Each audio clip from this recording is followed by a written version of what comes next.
And today we're going to do part 2 of our vitamin D talk that we started with last week.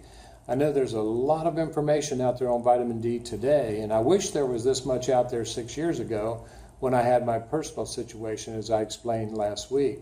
But Tracy's got some great ideas and some thoughts, and I'm just going to turn it over and let her tell you about her thoughts on vitamin D and vitamin D deficiency.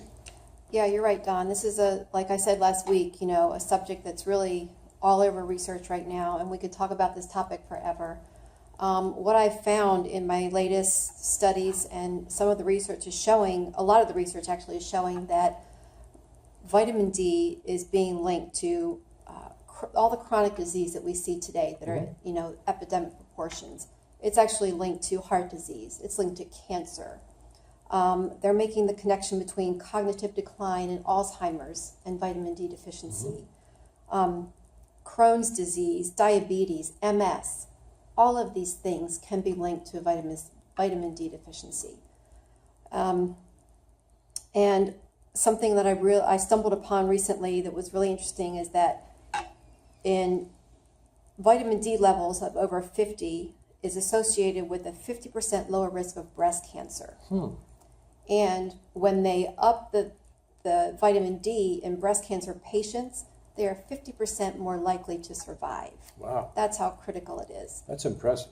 And something interesting, the Canadian Cancer Society has officially named vitamin D as a therapy for cancer, which is fascinating. And they're also starting a program in their country to make sure that every Canadian has access to vitamin D.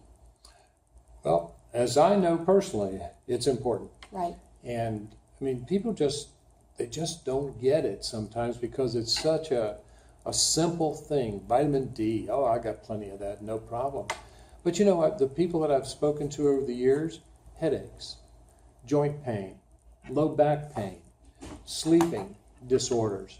They start taking a vitamin D, they get their ranges normal, all that sort of disappears. Simple. A simple supplement, vitamin D. Vitamin D3 in the supplement is what it's called. So, but the one thing that I also know you don't want to do is you don't want to just start taking vitamin D. You want to get tested. You want to find out where you are, because if your ranges are good, you really don't have a need to take supplemental vitamin D. Absolutely. And from what I understand, and you can help me on this, if you go too high with vitamin D, it can be just as bad for you as too low. Yeah, well, it is a fat-soluble vitamin, so it will store. It'll store in your fat cells. So you do want to be wary of that, and always, just don't start taking anything just because you think you might be low. Right. A lot of the symptoms mimic other things, so you do want to get to a root cause. You do want to have your levels checked, and go to a trusted professional to see what your dose may be. Yeah. And one of the things, as we've talked over the years that we've known each other, I know your son had asthma, and vitamin D now is linked to young children with asthma. Isn't that right? Yes, it is. And another study has just shown that over 50% of the children in this country are vitamin D deficient. 50%? 50%. I mean, when you think about that, you look at the foods we eat, the foods that our children are eating in most cases, and as parents, we try to do the best we can for our children. But a lot of times, we take that easy route. We go through the fast food. We get them what they want, etc. And things like Coca-Cola, sorry to use the name, but those kind of things are dumping so much sugar into the system.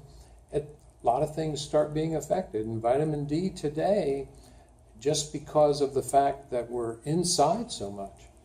The kids today spend more time inside than they do outside. And you've got tinted windows, which block vitamin D, the rays going through the eye. And a lot of people don't stop and think too, but if you wear really good sunglasses, you're blocking the vitamin D from getting into your body. Yeah, that's another whole topic, Don. There's a lot that we do to our skin that can prevent that. Yeah. Which that'll be on our next show that we're going to do. We're getting ready to wind down this segment. And we'll be talking about vitamin D again next week. And what we're going to do is probably do a couple more shows on vitamin D just to give you the information because we really feel it's important. I know that once again, I'll let Tracy tell you how you can contact her if you have any questions or want to know something else about what we're talking about today, or have a suggestion or an idea for one of our shows. Tracy, go ahead and give them your contact information. I can be reached at 210-818-3278, or you can email me any questions or suggestions for show topics at alivehealthtx@gmail.com. And my number is 210-241-3282, or you can contact me through email at enzymesorders@gmail.com. Well, this has been Don and Tracy Health Talks, and we're having a great time doing this, and I hope you're enjoying the information that we're sharing with you, and we'll see you next week. Bye, everyone. Bye-bye.